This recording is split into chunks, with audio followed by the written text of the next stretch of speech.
comienza el espacio con información sobre temas jurídicos. Derecho a la radio. Con el análisis, la voz y el enfoque de especialistas en el derecho, la aplicación de la justicia y el respeto a los derechos humanos. Derecho a la radio, donde el ejercicio de la justicia es el ejercicio de la libertad.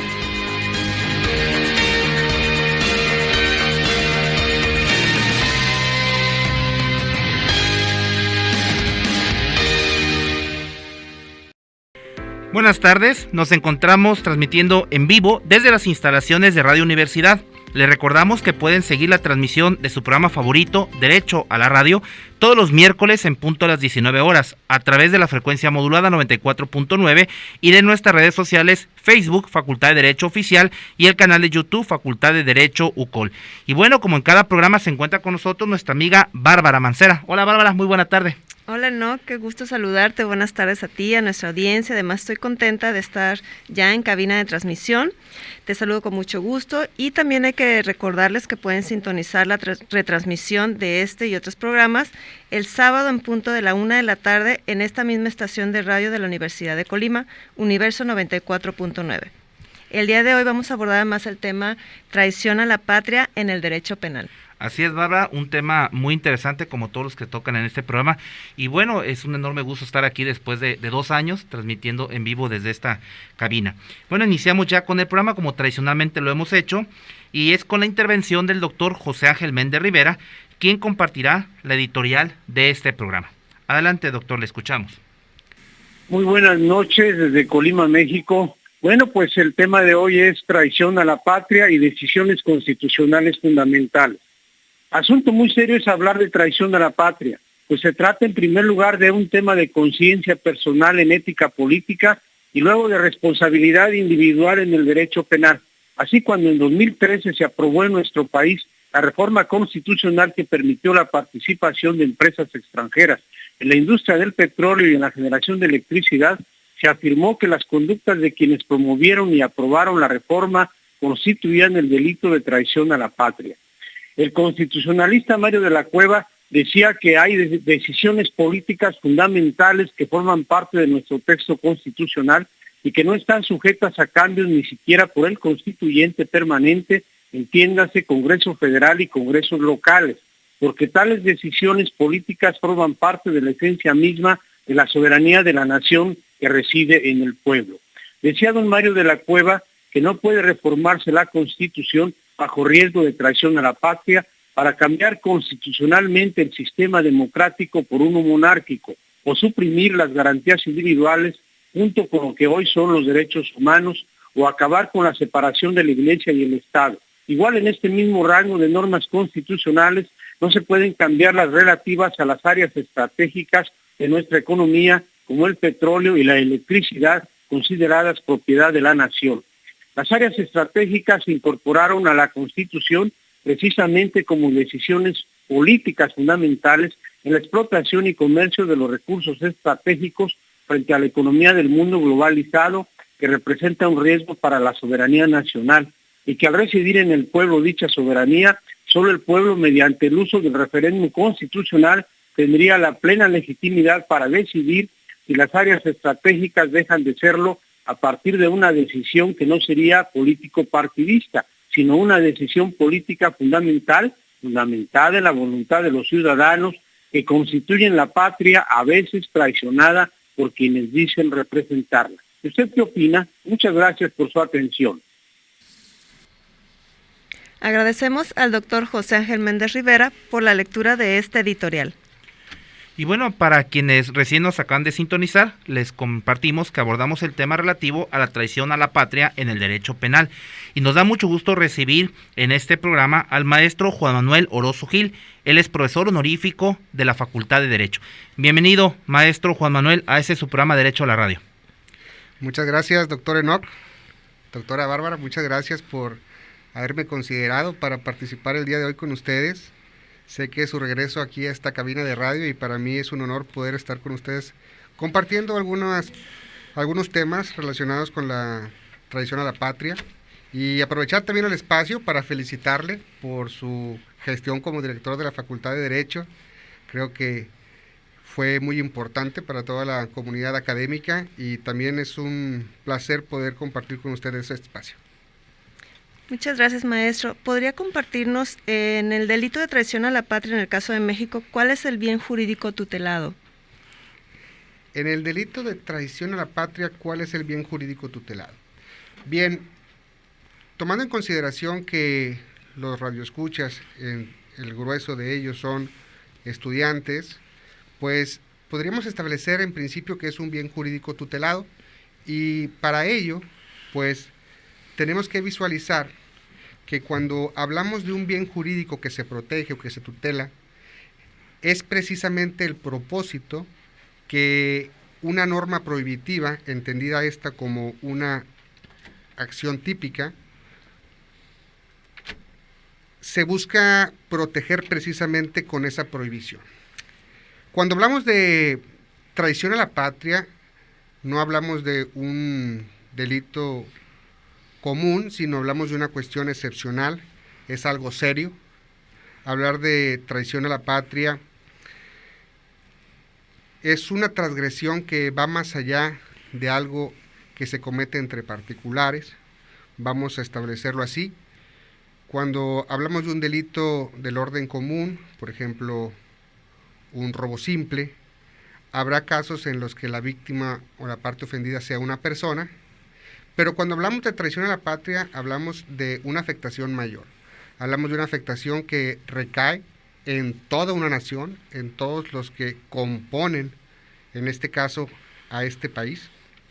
Y por tanto, tenemos que dirigirnos hacia dónde está ese bien jurídico que se tutela con la traición a la patria. Si analizamos el sistema normativo que contemplan los artículos propios del Código Penal Federal, donde se contempla la figura de la traición a la patria, podemos interpretar también que ese cúmulo de artículos en unión con la ubicación en la que se encuentran los artículos 123 y 124, además del 125 del Código Penal Federal, podemos llegar al convencimiento de que, al hacer esa interpretación completa, el bien jurídico tutelado del delito de traición a la patria lo es la seguridad nacional. Esto es, la independencia, la soberanía y el territorio de toda nuestra nación. Ahora, maestro, ¿qué opina de que en la legislación comparada, en algunos tipos penales de traición a la patria, el bien jurídico penalmente tutelado es la soberanía o la independencia de la nación? Bien, creo que gran parte de los códigos o las legislaciones penales de los países del mundo contemplan ciertas figuras relacionadas con la traición a la patria y todas tienen ese mismo propósito, buscar proteger la independencia, la soberanía y el territorio. Entonces, en eso existe comunión en razón de que se busca proteger esos tres aspectos fundamentales de cada nación, aunque en ciertos textos legales se contemple de una forma distinta. Por ejemplo, el artículo 123 del Código Penal Federal, que contempla el delito de traición a la patria, contempla diversas vertientes de esta figura, pero englobadas en un solo delito, mientras que en otras latitudes, en otros textos, por ejemplo, el Código Penal para Colombia, establece uno a uno, en lo individual, cada figura típica, a diferencia de lo que se hace en nuestro texto penal federal. A propósito de esto que menciona sobre las figuras típicas y haciendo referencia específicamente a las conductas típicas del delito de traición a la patria, ¿cuáles serían estas? En estos 2 minutos que nos quedan antes de corte, ¿nos puede compartir? ¿Cuáles son las figuras? Bien, el artículo 123 contempla al menos 15 hipótesis en las que se puede actualizar la figura de traición a la patria. Estas son muy variadas y en su gran mayoría están encaminadas a evitar la transgresión, insisto, a los bienes jurídicos tutelados, como la independencia, la soberanía y el territorio. Por ejemplo, De esas 15 hipótesis que se contemplan en el Código Penal Federal, podemos tener como un común denominador que se evite o se prohíbe que se someta a el Estado mexicano a fuerzas extranjeras. Existe una prohibición para que haya una ayuda o colaboración de mexicanos en el ataque a nuestra independencia, a nuestra soberanía y sobre todo un aspecto muy especial al territorio. Cuando hablamos de territorio, y porque escuché que la pregunta era en el sentido de cómo se veía en el derecho comparado, si quisiéramos tomar un ejemplo, podríamos tomar alguno que se ha escuchado en las últimas semanas en las noticias respecto de una eventual solicitud de imputación a un presidente de Latinoamérica en razón de que hizo declaraciones tendientes a querer ceder parte de su territorio a otro país. Esto a efecto de que pudiera tener un desemboque hacia el mar. Entonces, estas situaciones que radican precisamente en una afectación que en estos tres tópicos importantes, independencia, soberanía y territorio, son los que dan lugar a la actualización de una figura de esta naturaleza que se identifica como traición a la patria. Les compartimos que abordamos el tema relativo a la traición a la patria desde el derecho penal, y nuestro invitado en esta sección de entrevista es el maestro Juan Manuel Orozco Gil, profesor honorífico de la Facultad de Derecho. Y bueno, antes del primer bloque, o en el primer bloque, le hacíamos un par de preguntas. La siguiente sería, desde su perspectiva, maestro Orozco Gil, ¿el delito de traición a la patria debe ser siempre doloso o puede ser también culposo por participación o complicidad? Bien. Bueno, veo que la pregunta abarca dos temas. El primero respecto al dolo y el segundo respecto a la forma de intervención, esto es de participación o autoría. Entonces, primero me gustaría tocar el tema del dolo. Si siempre es doloso, bien.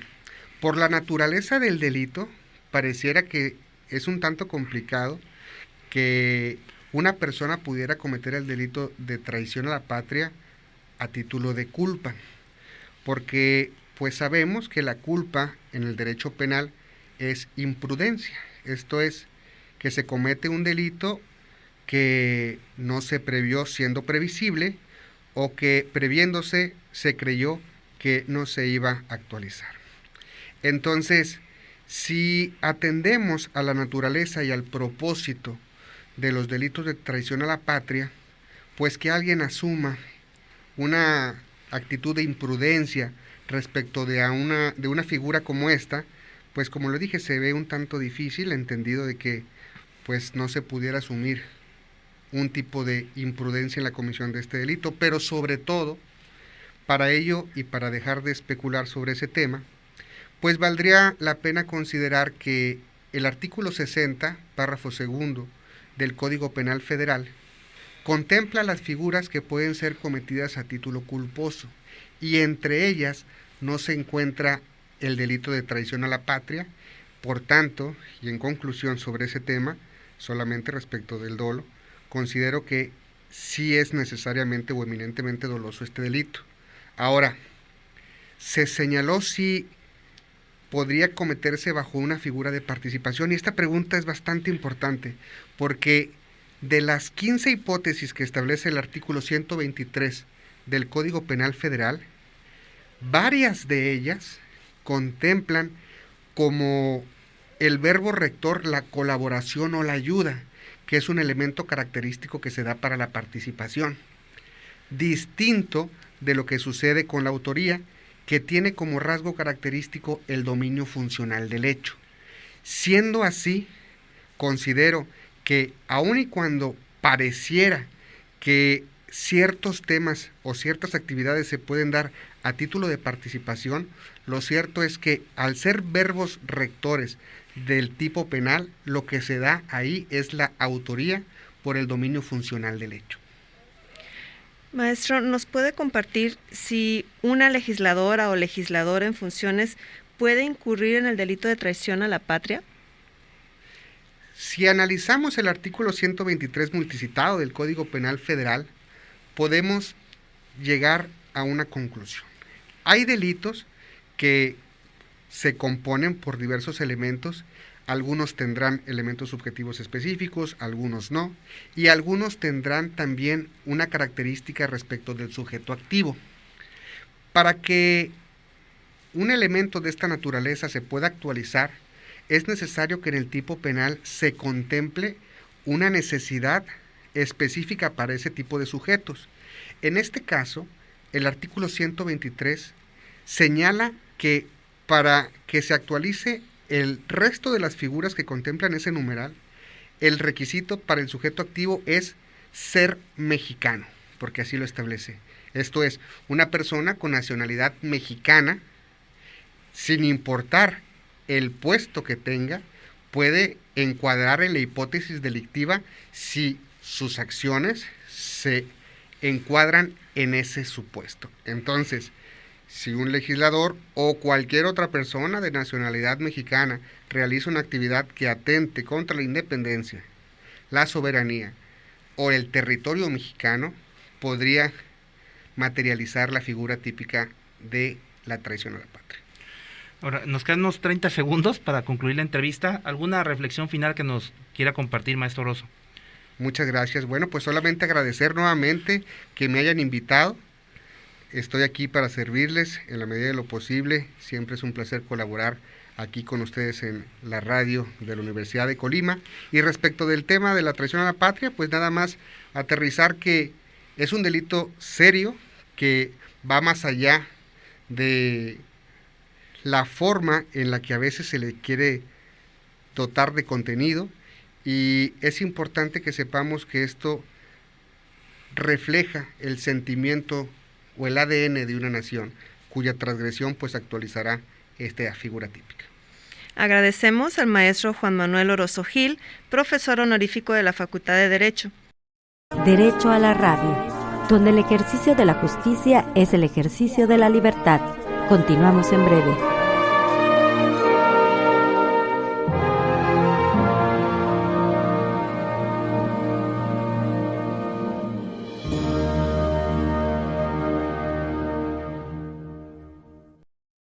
Continuando con el programa, ahora vamos a escuchar a través de la línea telefónica al licenciado Francisco Javier Mayoral Flores, coordinador del bufete jurídico de la Facultad de Derecho de la Universidad de Colima, quien esta noche nos hablará sobre el tema Derecho Laboral. Hola, maestro. Hola, maestra Bárbara, buenas noches, un gusto poder saludarlos a nuestros radioescuchas. Efectivamente, el día de hoy pues estamos abordando el tema de derecho laboral y lo haremos incluso en los siguientes programas, atendiendo una perspectiva de los procesos o cómo podemos contratar y qué tipo de derechos son defendibles y cómo los podemos hacer o cómo podemos exigirlo ante la autoridad laboral. Licenciado, una pregunta que recurrente de nuestros usuarios es si toda relación en la que se realiza una actividad económica, como prestar un servicio o realizar una actividad por una remuneración, ¿es considerada una relación laboral? No exactamente. De hecho, puede existir una contratación de servicios profesionales en donde se realiza esta prestación de servicios y se recibe un pago. Cuando nosotros hablamos de una relación laboral, estamos hablando es cuando una persona realiza para otra, física o moral, una prestación personal subordinada de la cual recibe una remuneración. Entonces, necesita ver estas últimas condiciones, que haya una subordinación, sobre todo, además del pago del salario, para considerar que hay una relación laboral. Maestro, bueno, muchos de los que estamos aquí presentes y escuchando seguramente nos hemos encontrado en una relación con esas características, pero preguntarle, ¿tiene que ser por escrito siempre para que se considere una relación laboral? Esto es muy importante, maestra, porque la ley sí nos exige, o bueno, al menos sí nos establece que tendría que ser por escrito. Y en este documento, pues, establecer las condiciones sobre las cuales se va a sujetar esa relación de trabajo. Sin embargo, también es importante destacar que la falta del contrato o de este documento no limita o priva al trabajador de los derechos que tenga a partir de esta relación laboral. Ahora, licenciado, justamente en este tema siempre se usa una expresión, tiempo para la contratación. La pregunta es, ¿qué implica tal condición? Bueno, las contrataciones pueden sujetarse a una temporalidad. Quiere decir que el tiempo que va a durar la relación de trabajo está limitada por este factor tiempo. Regularmente las contrataciones son por tiempo, donde no implica el tiempo un factor para que concluya la relación laboral. Pero hay actividades que sí requieren una contratación laboral. Por ejemplo, la ley nos dice que cuando la naturaleza del trabajo lo requiera, aquellos trabajos que son o requieren mayor personal en temporada, por ejemplo en Navidad, en Semana Santa, que por el tipo de negociación requieren más trabajadores para cumplir las expectativas de la negociación. Otro factor para contratar por tiempo es cuando se sustituye a un trabajador, ya sea que porque esté en incapacidad o porque tenga algún permiso o porque esté de vacaciones. El tiempo que dure ese trabajador en regresar a su trabajo, habrá otro que lo pueda sustituir.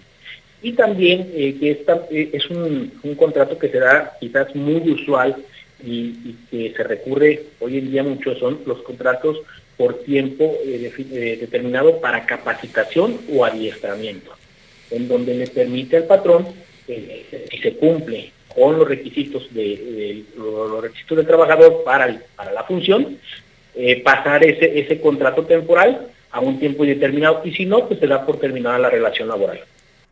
Maestro, respecto a este tema de la temporalidad, ¿existen causas o restricciones para realizarlo?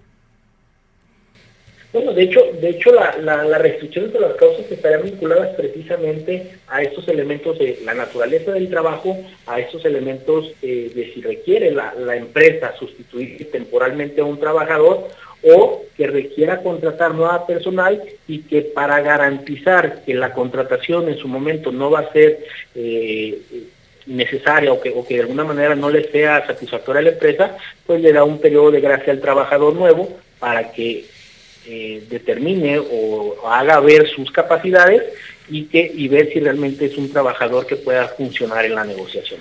Licenciado, en el último minuto que nos queda, le pediría si pudiera compartirnos, considerando los elementos para realizar la contratación, ¿qué derechos se tienen?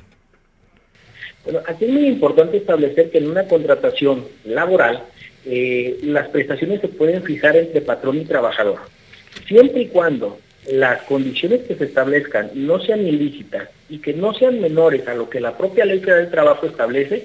Podrán establecer cualquier condición que permita que se realice el trabajo. En ese sentido, la ley nos permite o nos da elementos o factores mínimos de derechos que puede gozar un trabajador.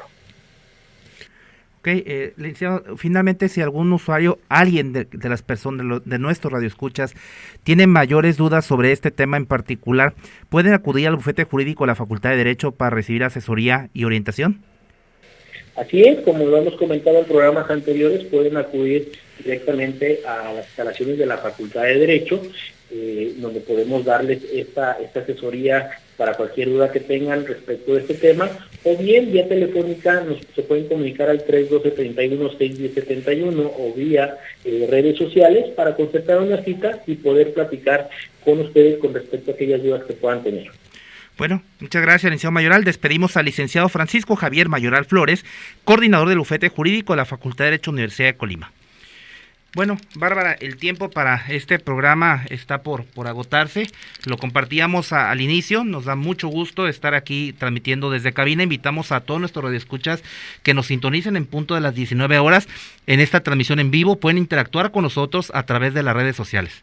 Sí, recuerden a través de las redes sociales, por supuesto, ya lo comentaste, y comunicarse también al 312-31-610-53. Así es, agradecemos a quienes nos visualizaron a través de redes sociales, Alejandra García, Reina Andrade, Gabriela García, Manuel Vega Zúñiga y a nuestra directora, la doctora Jessica Romero. Saludos también, y agradecemos al equipo de producción, doctor José Ángel Méndez Rivera, Francisco Mayoral, Reina Andrade, Alejandra García y Julio César Llerenas. Que tengan ustedes muy buena tarde. Se piden desde los micrófonos Bárbara Mancera y Enoc Morán. Aquí termina esta emisión. Te esperamos la próxima semana en Universo 94.9. Derecho a la Radio, una producción de la Facultad de Derecho de la Universidad de Colima.